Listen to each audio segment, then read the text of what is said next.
자, 독서고 친구들 반갑습니다. 어느덧 저희가 2주차 강의를 진행하게 됐는데요. 지난주 1주차 강의 때 여러분들 얼마큼 열심히 들었나 선생님이 체크를 해보니까 모든 학생들이 전부 다 100% 완강을 하게 되어서 개인적으로 너무나 기쁘고 여러분들이 많이 자랑스러웠습니다. 이번 주 강의도 지난주처럼 빼먹지 말고 끝까지 다 완강할 수 있기를 선생님이 응원합니다. 꼭 다 들어주세요. 본격적으로 하기 앞서서 약간 지난주에 비해 뭐가 달라진 거 혹시 느껴지나요?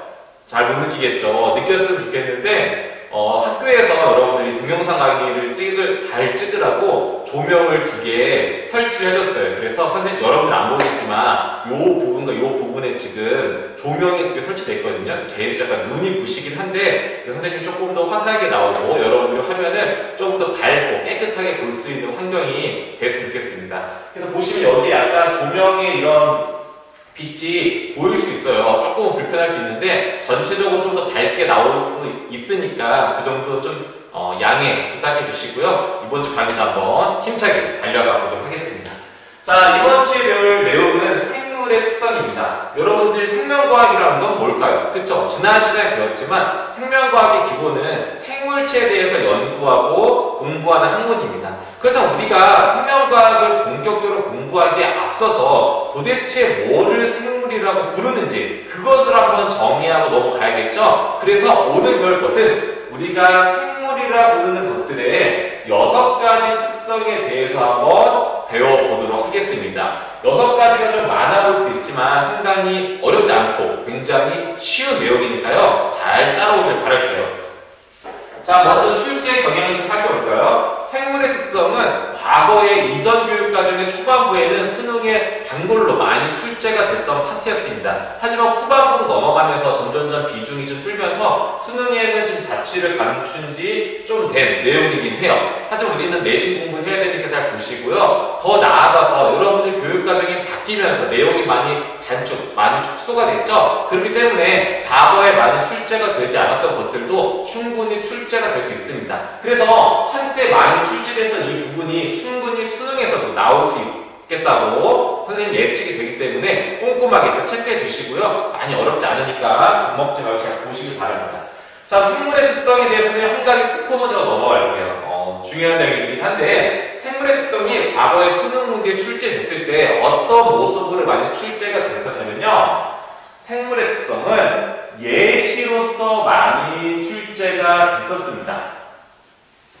무슨 말이냐? 어떠한 예시가 제시가 되고요. 그 예시가 앞으로 배우게 될 1, 2, 3, 4, 5, 6번 중에 어디에 해당하는 특성이니 요거를 고르는 게 굉장히 많이 나왔고요. 보자마자 5초 혹은 10초 내로 풀고 넘어가는 전환으로 문제로 출제가 많이 됐었습니다. 여러분들도 개념만 명확히 하시고요. 나중에 문제 풀이할 때 예시를 보면서 이 예시가 어떠한 특성에 해당하는구나 라는 거를 체크해 보시면서 공부하시면은 방향성이 잘 맞을 겁니다. 자, 본격적으로 특성 6가지 보도록 할게요. 첫 번째 특성은 세포로 구성입니다. 여러분 아시다시피 모든 생물체, 동물이건 식물이건 모든 생물체 전부 다 세포로 구성되어 있다는 거 잘 아시죠? 항상 세포로 되어 있다는 말에는 저 두 문구가 따라옵니다. 하나는 구조적, 하나는 기능적입니다. 물론 여러분한테 저 구조적이 무슨 뜻이니? 기능적이 무슨 뜻이니? 이렇게 묻지는 않습니다. 하지만 개념을 정리하는 시간이니까 간단하게 정리하고 넘어가면요. 세포라는 것은 생명체를 구조적으로 구성하는 가장 기본 단위다 이 말이에요. 생명체를 구성하는 가장 기본 단위를 우리가 세포라고 부르는 거고요. 기능적이라고 뭐냐면요. 구조적이고 기본 단위뿐만 아니라 이 세포 자체만으로도 생물의 기능을 다 수행할 수 있다 이 말입니다. 잘 말이 조금 어려울 수 있지만 크게 신경 쓰거나 고민할 필요는 없는 부분이긴 합니다. 생물체를 기본적으로 구조적으로 갖추고 있으면서 이 세포 자체만으로도 생물의 기능을 전부 다 수행할 수 있다. 이렇게 보시면 될 것 같아요. 자, 특징 하나만 보고 넘어가겠습니다. 세포를 구성하는 특징은 여러 가지 있는데 한 가지 볼게요. 자, 단세포와 다세포라 써 있습니다. 생물체는 단세포 생물도 있고 다세포 생물도 있다는 거 알고 계시죠? 단세포 생물은 뭐죠? 단, 이런 뜻은 세포 한 개라는 뜻이죠? 그래서 단세포 생물은 세포 한 개로 구성된 생물 우리가 단세포 생물이라고 부릅니다. 가장 대표적인 녀석이 누구죠? 그쵸? 집신벌레, 아메바 같은 것들 있죠. 이런 애들이 있고요. 다세포 생물이라고 말 그대로 많은 다자를 써서 생물체를 구성하는 세포가 여러 개, 세포 여러 개로 구성된 생물들, 우리 사람, 코끼리 이런 것들 전부 다 다세포 생물인 거죠. 말이 여러 개지 조단위가 넘어가는 굉장히 많은 세포로 구성이 되어 있습니다. 자, 다세포 생물의 특징 한 가지만 보고 넘어가도록 할게요. 목소리가 달라졌네. 다세포 생물의 특징 한 가지만 짚고 넘어가겠습니다. 다세포 생물들은 세포가 여러 개, 너무 많다 보니까 이 세포들의 기능도 조금씩 다릅니다. 본인의 역할에 특화된 세포들이 여러 개가 구성이 되어 있는 거예요. 딱 봐도 눈에 있는 세포랑 볼에 있는 세포랑 너무 달라 보이죠? 그래서 세포는 자신의 기능과 역할에 따라 좀 분류가 되는데요. 이렇게 비슷한 역할과 기능을 하는 세포들을 모아서 우리가 뭐라고 부르냐? 조직이라고 부릅니다. 많이 들어보셨나요? 근육 조직, 신경 조직 이런 말 많이 쓰죠. 그래서 비슷한 기능을 하는 세포들을 모아놓은 곳을 조직이라고 불러요. 자, 그 다음 단계 있겠죠. 우리가 그럼 비슷한 일을 하는 조직들을 우리가 뭐라고 하냐면은 기관이라고 부르고요. 기관은 예를 들면은 우리 심장 하나, 심장을 구성하는 여러 가지 조직들이 모여서 된 거예요. 혹은 폐, 혹은 위, 혹은 소장, 대장 이런 거 하나를 우리가 각각 기관이라고 부르는 간 이런 것들이 있겠죠. 자, 그런 것들이 전부 다 모이면 드디어 생명체가 되겠죠. 하나의 완전한 생명체 우리가 개체라고 부르게 되는데요. 이렇듯 다세포 생물들은 구성 단계가 정해져 있습니다. 가장 기본적인 당연히 세포겠죠. 비슷한 기능을 세포들을 모여서 조직이라고 부르고요. 그 비슷한 조직들을 모아서 기관이라고 부르고 이 기관들이 다 합쳐지면 드디어 하나의 생명체인 개체가 되는 겁니다. 물론 식물은 조직계라는 단계가 있고 동물은 기관계라는 단계가 있는데 지금 교육과정에서는 거기까지 다루지 않기 때문에 간단하게 요 정도 단계가 있구나 정도만 짚고 넘어가면 좋을 것 같아요. 자, 선생님 여러분들 맨날 얼굴 보고 강의하다 하니까 많이 좀 뭐랄까 서운한 아쉬움만 많이 있네요. 여러분들께 표정 하나 보면서 눈을 보면서 수업을 빨리 하는 시간이 왔으면 좋겠습니다. 자, 다음으로 넘어갈게요. 자, 두 번째는 물질대사인데요. 작년에 1학년 때 다 배웠습니다. 하지만 당연히 기억나지 않죠? 다시 알려드릴게요. 자, 물질대사는 간단하게 말하면 뭐냐면요. 우리 생명체 내에서 생명체 안에서 일어나는 화학 반응을 우리가 통틀어서 그냥 물질 대사라고 부릅니다. 몸 안에서 일어나는 모든 화학 반응을 전부 다 물질 대사다라고 부르는 거예요. 자, 한번 자세히 봐볼까요? 물질 대사는 약간 중요하니까 조금 깊게 가볼게요. 나중에 한 번 더 나옵니다. 그때 조금 더 깊게 들어가도록 하겠습니다. 하지만 작년에 했던 것보다 더 들어가지는 않아요. 그러니까 쉽다는 말이에요. 자, 물질 대사는 크게 두 가지 단계가 있어요. 첫 번째 뭐냐면요. 저분자. 좀 간단하고 작은 이러한 물질들을 고분자, 조금 더 커다랗고 복잡한 물질로 모았다 표현하면 좋을 거예요. 그쵸? 합성하는 단계가 있고요. 저분자 물질을 고분자 물질로 합성하는 그런 과정이 있고 반대도 있겠죠. 이 커다란 고분자를 작은 저분자로 잘게 몰아 표현할 거예요. 그쵸? 분해하는 과정이 있습니다. 펜이 떨어졌네. 자, 펜 줍고.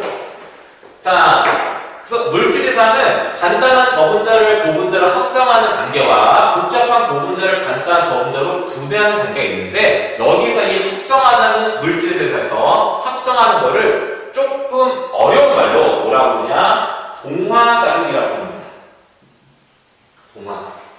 반대로 복잡한 고분자 물질을 간단한 저분자 물질로 분해하는 과정을 뭐라고 부르냐면요. 이화 과정이라고 부릅니다. 이화 과정. 동화가 중요하냐, 합성이 중요하냐, 이화가 중요하냐, 분해가 중요하냐. 요거는 관점이 다릅니다. 요 첫 번째 단원에서는 합성, 분해라는 말이 더 중요합니다. 아까 이제 뭐가 중요하다고 그랬죠? 예시가 중요하다고 그랬죠? 예시가 나올 때는 동화, 이화라는 표현보다 무언가가 합성됐다, 무언가가 분해됐다라는 표현을 더 많이 쓰게 됩니다. 그래서 우리가 어떤 문구를 읽을 때 어떠한 세균이, 어떤 생명체가, 어떤 식물이 예를 들어 포도당을 합성했다라는 말이 나오면 이 예시는 물질 대사를 말하는 예시구나, 이렇게 보시면 될 것 같아요. 아시겠죠? 그래서 꼭 동화 이화 뿐만 아니라 합성 분해라는 말도 머릿속에 넣어두셔야 돼요. 조금만 깊게 들어볼까요? 자, 물질 대사 일어날 때 관여하는 물질이 하나 있는데요. 첫 번째는 뭐냐면요. 하나인데 첫 번째니까 말이 똑같은 말이네. 첫 번째 물질은 바로 에너지입니다. 에너지. 물질에서 관여하는 에너지가 관여를 해요. 관여는 말은 들어갈 수도 있고 혹은 나올 수도 있는 겁니다. 언제 들어갈까요? 이렇게 간단한 에너지 수준이 낮은 물질을 이렇게 에너지 수준이 높은 고분자 물질을 만들려면 당연히 에너지가 투입이 돼야 됩니다. 그래서 합성, 즉 동화작용이 일어날 때는 에너지가 투입이 되고요. 예를 들어 열 에너지가 대표적인 에너지이기 때문에 이 동화작용은 열 에너지를 흡수하는 반응이다. 그래서 흡열 반응이라고 부릅니다. 다시 한번 말합니다. 동화작용이 일어날 때는 에너지 수준이 낮은 저분자 물질을 에너지 수준이 높은 고분자 물질을 만들려면은 에너지가 투입이 돼야겠죠. 그 차이만큼. 이때 투입이 돼야겠죠. 동화작용이 일어날 때는 에너지가 투입이 돼야 되기 때문에 요 반응을 뭐라고 하자? 흡열 반응이라고 부릅니다. 잘 아시겠죠? 그럼 반대로 이화작용은 어떨까요? 이때는 에너지 수준이 높은 고분자 물질을 에너지 수준이 낮은 저분자 물질로 분해하는 거기 때문에 에너지가 남겠죠? 그 남는 에너지만큼 거꾸로 뭐한다? 방출하게 되고요. 이때는 에너지를 발산한다. 그래서 발열 반응이라고 부릅니다. 이렇게 한다는 거 체크해 두시고요. 한 가지 더 체크해 두신다면은 몸체에서, 생명체에서 이 물질량이 일어날 때는 어디에서? 체온 범위 내에서 일어나는 거예요. 근데 체온이라는 거는 실질적으로 화학 반응이 일어나기에는 상당히 낮은 온도에 해당합니다. 그래서 이 체온에서 화학 반응이 일어나기가 상당히 쉽지만은 않아요. 그렇다면 어떨까요? 포기할 수는 없겠죠? 살아가야 되니까. 그래서 이때 이러한 체온이라는 안 좋은 환경에서 화학 반응이 일어나는 것을 도와주는 녀석이 있는데요. 그 녀석을 뭐라고 하면 우리가 효소라고 부릅니다. 그래서 대부분의 물질 대사에서는 효소라는 녀석이 관여를 하게 되고요. 이 녀석이 동화가 됐든 이화가 됐든 도와주게 됩니다. 그래서 물질 대사 특징을 두 개 말해봐라 하면은 첫 번째는 에너지의 출입이 있다. 들어갈 수도 있고 나올 수도 있고. 두 번째는 누가 관여한다? 효소가 관여한다. 라고 정리하시면 될 것 같아요. 예시만 짓고 물질에 넘어가 볼까요? 동화작용의 가장 대표적인 합성하면 떠오르는 거 뭐 있습니다? 그렇죠. 광합성 있죠. 동화작용의 가장 대표적인 예시는 광합성이 있는데요. 광합성이 아니더라도 뭔가 합성한다. 단백질을 합성한다. 다 동화작용입니다. 합성한다 표현 체크해 주실게요. 광합성 살펴보면 어때요? 광합성은 재료가 이산화탄소라는 저분자 물질을 가지고 포도당이라는 고분자 물질을 만드는 거죠. 이때 뭐가 들어가죠? 그렇죠. 빛 에너지가 들어가게 돼요. 이 과정은 왼쪽에 써있는 것처럼 저분자 물질, 고분자 물질을 만들면서 에너지가 투입되고 있죠? 그 대표적인 무슨 반응이다? 동화 반응이다. 라고 보시면 될 것 같아요.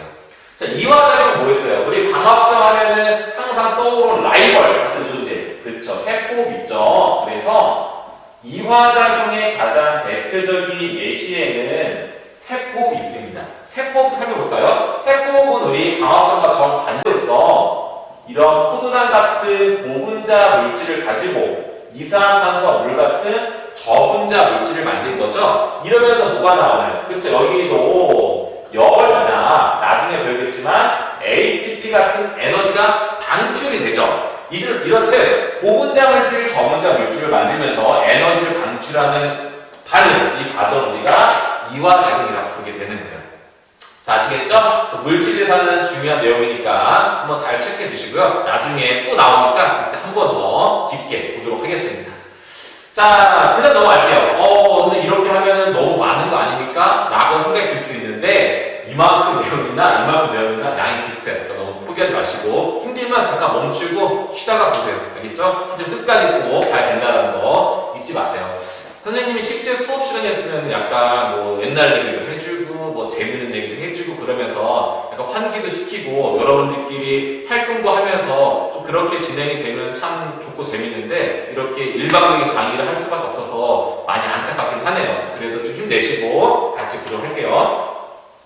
자, 세 번째 특징은 자극에 대한 반응과 항상성이라는 겁니다. 다른 건데 묶어버렸죠. 근데 좀 비슷한 게 있어요. 자, 자극에 대한 반응은 말 그대로 생명체는 자극은 쉽게 말하면 어떤 환경에 변화가 생기게 되면 이 환경 변화에 대해서 반응을 한다는 겁니다. 이 환경의 변화를 뭐로 받아들이고 자극으로 받아들이고 여기에 대해서 뭔가 반응을 한다는 거예요. 가장 대표적인 예시는 뭐가 있냐면요. 과거에 수능에 나왔던 가장 대표 예시는 미모사 그리고 사람에 있는 동공 뭐 이런 것도 있습니다. 무슨 말이냐? 미모사라는 풀이 있어요. 풀이 있는데 우리가 흔히 식물은 어떻게 할게요? 뭔가 움직일 수 없고 가만히 있는 걸로 생각하죠. 이 미모사는 풀이 있는데 그 풀에 손을 살짝 갖다 대면은 풀을 싹 오므립니다. 그럼 그 풀은 뭐하고? 선생의 손에 대한 이 촉각이라는 자극에 대해서 싹 오므리는 반응을 하게 된 거죠. 그래서 우리가 미모사에 대한 것은 자극에 대한 반응의 가장 대표적인 예시가 될 수 있는 거예요. 왜 그런지는 한 번도 묻진 않는데 이런 얘기가 많습니다. 누군가 풀이 자기를 건드렸을 때는 어떤 경우가 많을까요? 그쵸, 자기를 먹을 때가 많겠죠. 풀 입장은 어때요? 이 한번 희생해서 누군가의 머리가 되기에는 너무나 또 안타깝죠? 풀이 살아남기 위해서 오므라뜨린 거는 죽은 척을 하는 거예요. 싫은 척을 하는 거죠. 그래서 어떤 촉각이 왔을 때 죽은 척에서 한번 좀 살아나 보려고 오므라든다고 합니다. 근데 그건 중요한 건 아니지만 어쨌든 이러한 자극에 대해서 반응. 또 하나 동공은 뭐예요? 여러분들 만약에 밝은 곳에 나가면 동공이 작아지죠. 그리고 어두운 곳에 가면은 빛을 많이 받아들이는 동공은 키우죠. 그 원리에 대해서 얘기하고 싶은 게 아닙니다. 어쨌든 그런 빛이라는 자극에 대해서 동공이 뭐하고 해요? 반응을 한 거죠. 이런 걸 보고 우리가 자극에 대한 반응이라고 부르는 겁니다. 아시겠죠? 간단하게 지금 넘어가세요. 자, 이 항상성이라는 것은 굉장히 중요한 내용이에요. 그래서 항상성은 뒤에 더 자세히, 엄청 자세히 그 과정 하나하나가 다 나옵니다. 하지만 지금은 그걸 보는 단원이 아니기 때문에 간단한 개념과 예시를 한번 체크해 보도록 할게요.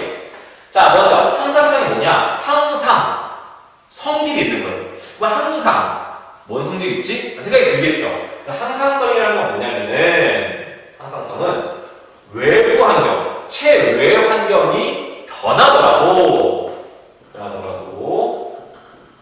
체내의 상태를 항상 일정하게 유지하려는 성질입니다. 다시 한번 말할게요. 몸 바깥의 환경이 변해도 몸 안의 환경을 일정하게 유지하려는 성질을 항상성, 항상 일정하게 유지하려는 성질이라고 부르는 거예요. 알듯. 그렇죠? 예시를 보시면은 바로 이해될 겁니다. 항상성에는 3대장이 있어요. 3대장. 항상 시험에 나오는 3대장이 있는데 이 3개만 체크해주세요. 첫 번째는 뭐냐? 체온입니다. 두 번째는 혈당량. 세 번째는 산투압입니다. 갈수록 뭔지 모르겠죠? 체온 측정. 체온은 뭐예요? 우리가 온도에 대해서 만약에 여름은 좀 그렇고 한증막 같은 데 가서 불안증막이야. 바깥의 온도가 막 70도, 80도 되는 한증막이에요. 그런 데 들어가면 어때요? 땀을 뻘뻘 흘릴지언정 나의 체온이 80도, 90도 되지는 않죠. 내 체온은 항상 일정하게 37도에서 약간 왔다 갔다 하는 범위 내에서 유지가 됩니다. 혈당량은 뭐냐면은 피 속에 있는 당, 포도당의 양이에요. 피 속에 들어있는 포도당의 양. 순간 밥을 막 먹었어. 근데 지금 배고픈데 밥을 막 먹으면 혈당이 어떻게 돼? 올라가겠죠? 하지만 순간적으로 올라갈 수 있어도 다시 정상적으로 맞춰줍니다. 너무 굶었어. 혹은 운동을 열심히 했어. 그럼 당이 다시 내려가겠죠? 그렇다 할지라도 정상 범위로 다시 올려줬습니다. 요게 하나 있고요. 뭐냐면요. 삼투압이라는 거는 조금 어렵게 들릴 수 있는데 삼투압도 작년에 배웠지만 기억이 안 나죠? 삼투압은 쉽게 말하면 몸 안에 농도를 유지하는 작용이라고 보면 될 것 같아요. 짠 거를 많이 먹어. 농도 올라가겠죠. 하지만 다시 낮춰줍니다. 물을 너무 많이 먹어. 농도가 내려가겠죠. 하지만 다시 맞춰주려고 해요. 그러한 때 관여하는 게 삼투압이라고 보시면 될 것 같아요. 지금은 이렇게 간단하게 정리하세요. 자, 그러면 개념은 됐으니까 뭐가 중요하다고요? 예시가 중요하다고 그랬죠? 어떤 예시가 있나 볼게요. 체온을 받는 예시는 당연히 우리 체온이 바뀌면 가장 다이나믹하게 일어나는 현상이 뭐죠? 그쵸? 땀이 있어요, 땀. 너무 더우면 땀이 나잖아요. 어떤 문구에 운동을 많이 했더니 땀이 났다. 그러면 체온 항상성 얘기구나 보시면 될 것 같아요. 반대로 추우면 뭐야? 우리 몸 막 떨죠? 이 떠는 것도 체온을 유지하는 대표적인 예시가 될 겁니다. 혈당량 관여하는 게 뭐가 있냐면요. 당을 높이는 거 아까 뭐라고 했어요? 그쵸? 밥 먹는 거, 식사할 때. 반대 뭐가 있어요? 굶는 거, 공복일 때. 혹은 우리가 당을 많이 소모하는 거, 운동할 때. 근데 잘 생각해보세요. 운동을 해서 땀이 나는 걸 얘기하면 뭐라고요?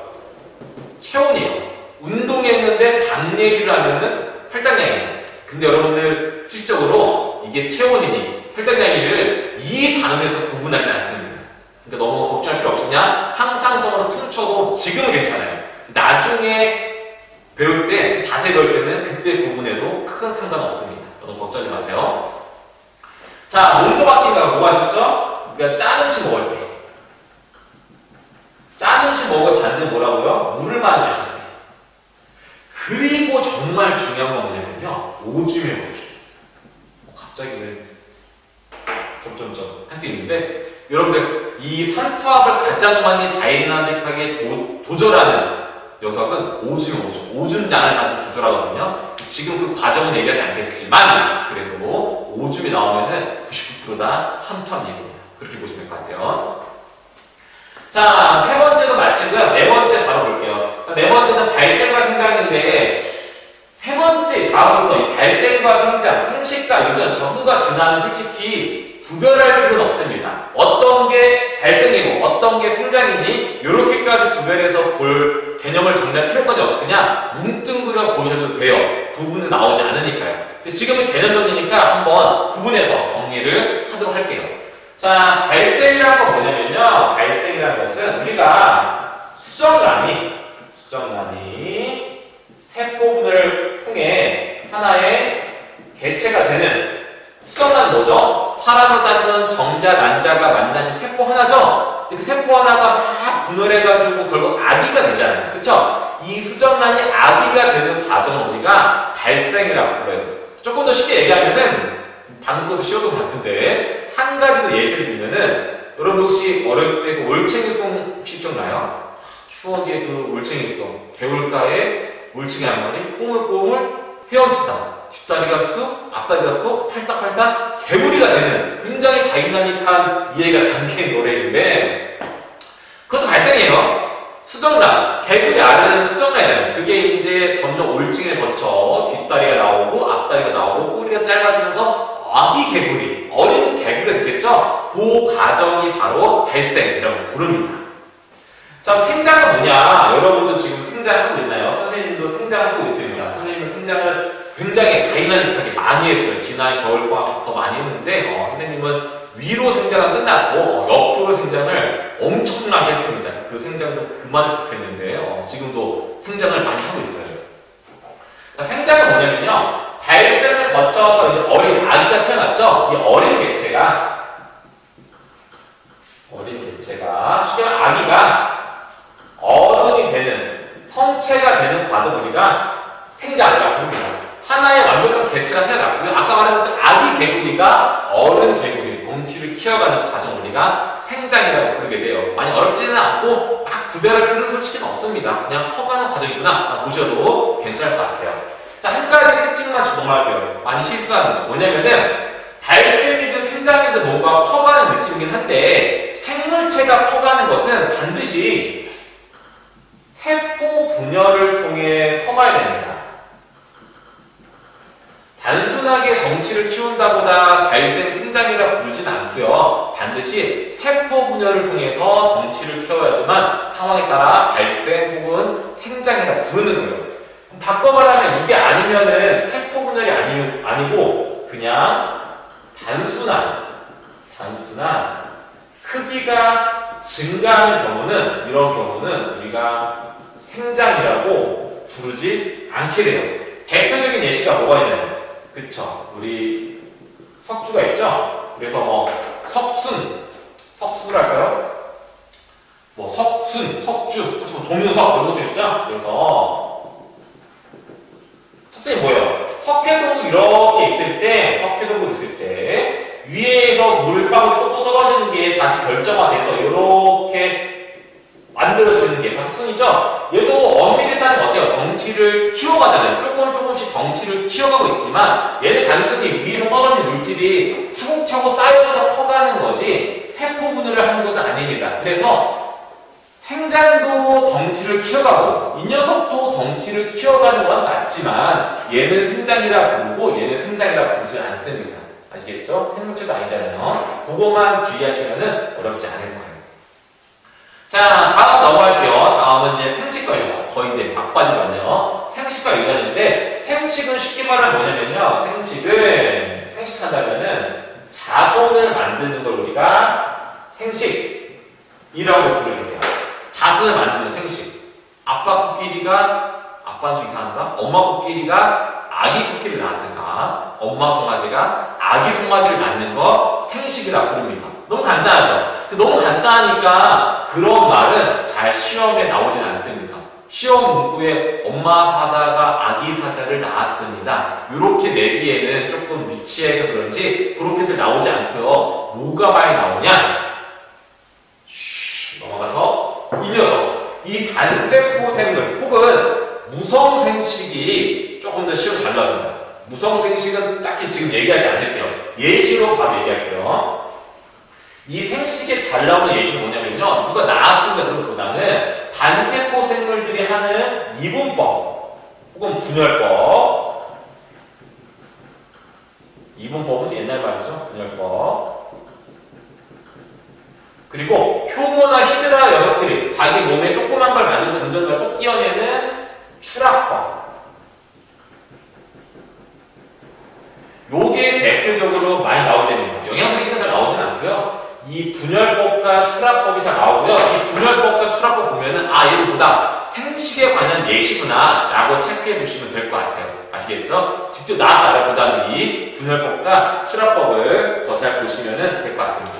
자, 유전이라는 건 뭐냐면요. 유전이라는 거는 말 유전됐다라는 거. 뭐가 있죠? 그렇죠? 어버이의 형질을, 엄마든 아빠든 형질을 누구한테? 자손한테 전달하는 걸 우리가 유전되다라고 불러요. 그래서 여러분들 다시 한번 과거로 돌아보면은 송아지, 얼룩송아지, 엄마소도 얼룩소, 엄마 닮았네 이런 말이 있죠. 그쵸? 그 어린 송아지는 엄마를 닮아 얼룩무늬를 물려받은 거, 얼룩무늬가 유전이 된 겁니다. 그런 게 있는데 이것도 마찬가지로 뭐 그렇게 나오지 않겠죠? 시험에. 뭐가 많이 나오면은 나중에 배우게 돼 유전병 혹은 유전 형질 요런 것들이 많이 나오게 됩니다. 가장 대표적인 여러분들이 고등학생 때 배울 가장 대표적인 유전병이 뭐가 있냐면요. 생맥 그리고 혈우병 이런 것들이 있고요. 대표적 유전 형질이 뭐가 있나요? 선생님들 지금 눈에 달려있는 쌍꺼풀 아니면은 귓불 이런 것들이 있는데 이런 것들이 전부 다 물려받으면은 유전됐다라고 표현하는 겁니다. 그래서 몇 번 말했지만 이런 예시를 보고 이 예시는 유전에 해당하는 거구나 라고 보시면 되고요. 생식과 나눌 필요 없어요. 생식과 유전 파트에 들어간 거구나 라고 체크해 주시면 될 것 같습니다. 아시겠죠? 자, 오늘도 마지막 적응과 진화가 나오네요. 자, 안 보이니까 높이는 다시 돌아갈게요. 적응과 진화도 마찬가지예요. 딱히 구분할 필요는 없는데 왜냐면 약간 연속성사가 있거든요. 적응이 많이 축적돼서 새로운 종이 되면 우리가 진화됐다라고 표현하기 때문에 이거를 구분하는 건 상당히 소모적입니다. 그래서 간단하게 정리하면은 적응이란 게 뭐냐? 환경에 말 그대로 환경에 따라서 그 환경에 유리하게끔 내 몸을 변화시키는 거를 우리가 적응됐다라고 표현합니다.